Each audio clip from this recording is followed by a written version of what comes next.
Hello everyone, আজকে রুই মাছের চপ বানানোর রেসিপি নিয়ে তোমাদের কাছে চলে এসেছি। দেখতেই পাচ্ছ মাছগুলোকে আমি নুন আর হলুদ দিয়ে সেদ্ধ করে রেখেছিলাম। তারপরে মাছের তো কাঁটা বাছতে হবে, সেই কারণে সব এক এক করে কাঁটাগুলো আর যে তেলটা আছে ছাল, ওই ছালটা বেছে বেছে ফেলে দিচ্ছিলাম। রান্নায় কিন্তু ছাল দেয়া যাবে না, তার জন্য বাছতে তো অনেক সময় লেগেছে। এক এক করে বেছে বেছে আমি পাশে একটা বাটিতে আমি রেখে দিচ্ছিলাম। প্রায় এতটা মতন মাছ আমার বেছে হয়েছে। এরপর আমি স্টেপ বাই স্টেপ কী করছি তার জন্য পুরো ভিডিওতে কিন্তু চোখ রাখতে হবে। এরপর আমি পেঁয়াজ কুচি করে নিয়েছি, আদা রসুন দুটোই কুচি করে নিয়েছিলাম, সব কুচি করেই দিতে হবে। এরপর কাঁচা লঙ্কাও কুচি করে নিয়েছিলাম, আর সাথে ধনেপাতা কুচি করে কেটে আমি সাইডে রেখে দিয়েছিলাম।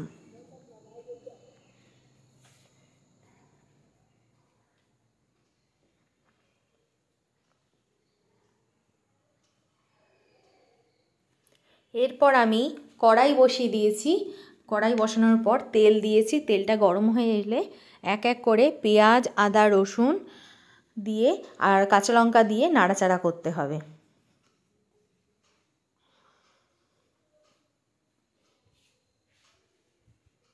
হালকা একটু লাল লাল হয়ে এলে তারপর সেই মাছগুলো আমি বেছে রেখেছিলাম, যে মাছগুলো, সেই বেছে রাখা মাছগুলো আমি এখানে দিয়ে দেবো কড়াইতে।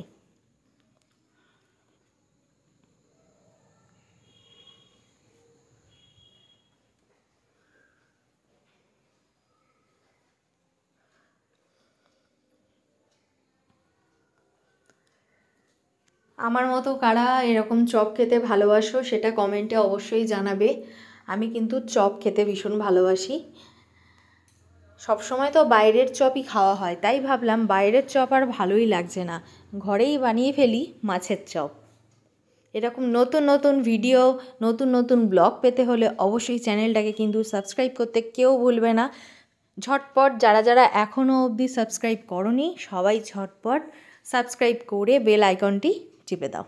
এরপর আমি গুঁড়োগুলো দিচ্ছিলাম, ধনে গুঁড়ো, জিরে গুঁড়ো, সাথে হলুদ গুঁড়ো, আর পরিমাণ মতন নুন দিয়েছি আর লঙ্কার গুঁড়ো দিয়েছি।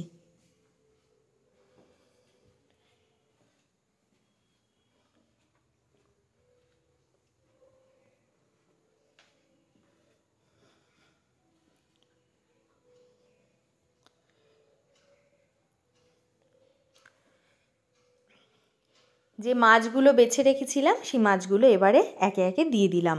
দিয়ে পুরো মশলার সাথে এই মাছটাকে মিশিয়ে নিতে হবে।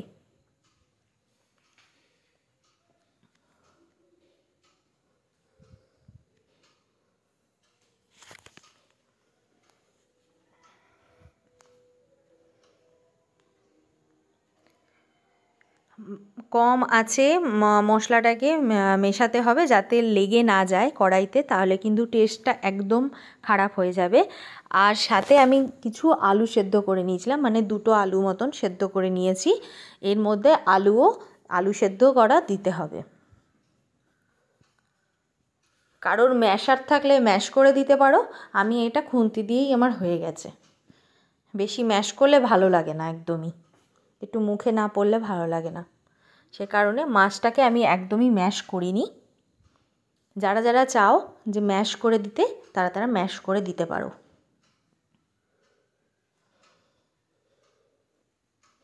পরিমাণ মতন আর একটু নুন দিয়ে দিয়েছিলাম।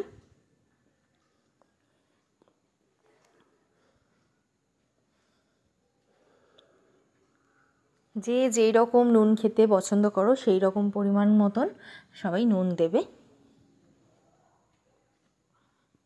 বলছিলাম আলু সেদ্ধ করে রেখেছি, সেরকম একটা আলু সেদ্ধ করে ভালোভাবে চটকে আলুটা আমি কড়াইতে দিয়ে দিলাম। এখানে আমি আবারও বললাম ম্যাশার ইউজ করিনি, সেই কারণে আমি পুরো ম্যাশ করতে চাইনি বলে আমি ম্যাশার ইউজ করিনি। তোমরা যদি চাও পুরো ম্যাশ করে দিতে তাহলে তোমরা ম্যাশার ইউজ করতে পারো। এইবার মশলাটা, আলুটা আর মাছটা সব একসাথে মিশিয়ে নিতে হবে।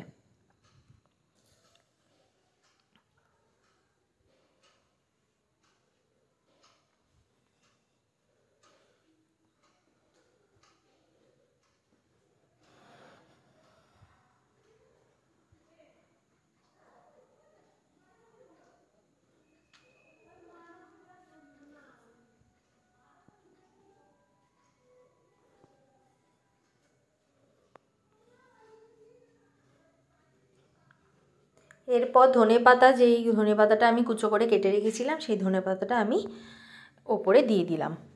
ব্যাস আমার রেডি হয়ে গেল। এবার গ্যাসটা আমি বন্ধ করে দেবো। এবারে মাছের চপে শেপগুলো দিতে হবে। তার জন্য কি কি ইউজ করব দেখতে থাকো সবাই।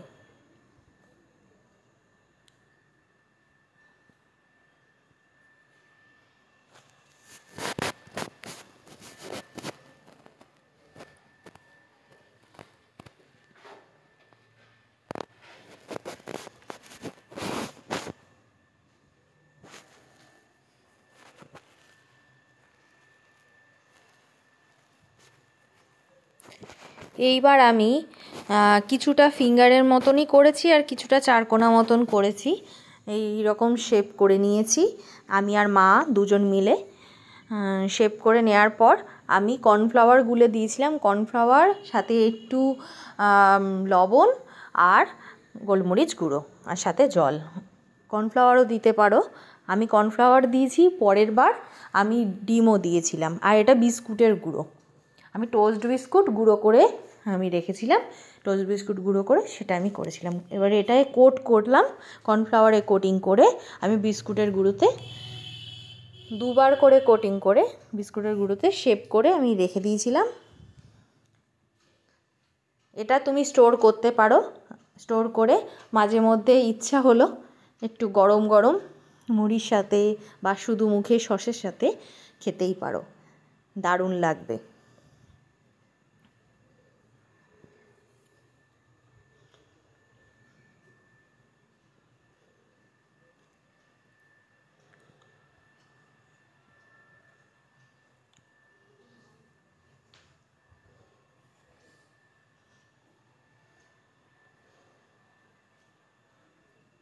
দেখতেই পাচ্ছ এক বাটি পুরো কিন্তু ভরে গেছে। দুটো বাটি ভর্তি ছিল, একটা বাটি শেষ হয়ে গেছে আর এই আরেকটা বাটি রয়েছে। তোমরা যদি চাও ডিমের ব্যাটারও দিতে পারো, যেরকম আমি কর্নফ্লাওয়ার দিয়েছি সেই রকম ডিমটা, একটা ডিম ফেটিয়ে নেবে, তাতে গোলমরিচ দেবে আর লবণ দেবে, দিয়ে ভালো করে ফেটিয়ে নিয়ে ডবল কোটিং করে ব্যাস তুমি ছাঁকা তেলে এটা দিতে পারো।